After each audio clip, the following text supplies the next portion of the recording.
I was a happy kid. I played sports at a young age. I was throwing a baseball at 90 miles an hour when I was like 14. And I played everything, football, basketball, baseball, all around. My daughter, Michelle, loved her big brother, followed him around, did whatever he did, you know. My brother was the star.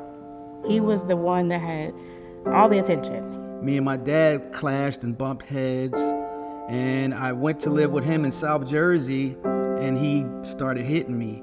The school noticed the marks on my brother's body, and I just felt really, really bad for him. You know, I noticed things that had changed with him and his happy personality. I graduated in June of 1988, and my son was born in July. Being a young father, I was struggling between trying to be a good boyfriend and father as to being a friend to my friends and still being a young man in the streets and trying to have fun. So that was where the tug of war started. I would try to talk to him and, you know, what's going on, what you doing, and it was downhill, big time. I actually got caught with some heroin and I went to prison. I went to Annandale Correctional Facility for a year.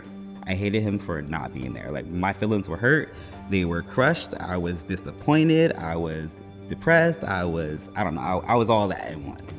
He came to the door at my sister's house. I didn't know my child. He was so thin and gray looking that it took my breath away. I can look at pictures right now and I'm like, I don't know how you were walking around. When you don't hear from somebody for days, months, weeks at a time, you don't know if they're in jail. Like, I went through times where I'm like, I haven't heard from my dad. I don't know if he's alive. I don't know where he's at. I went to the hospital and there was a peer recovery specialist named Nick who came to see me. He was like, listen, man, we found, heroin in your system. Do you think you want to get help? And that's when I really had to contemplate, how well do I want to get and how bad do I want to get it? And on January 19, 2019, I ended up at the Market Street Mission.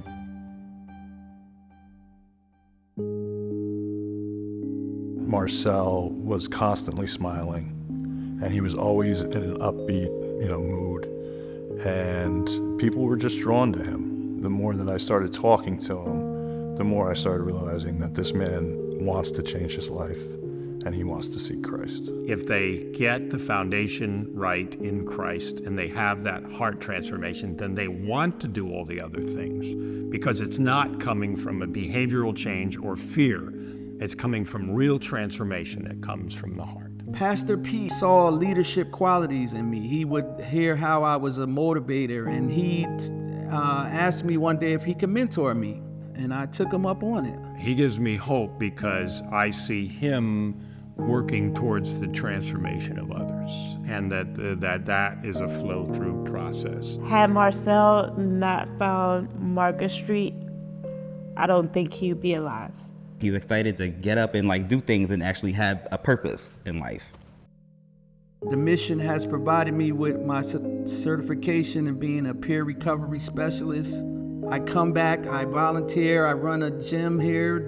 I manage what they call True Strength. And I started a podcast a month ago with my mentor, Martin. So I'm doing it. To see him now, opposed to 10 years ago, that's my child. I don't know who that other person was, but this is definitely my child.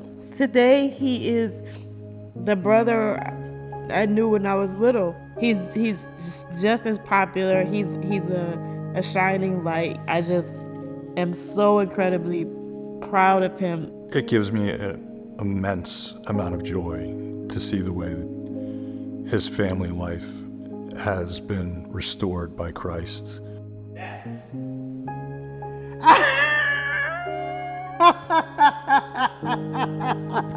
I'm proud of you.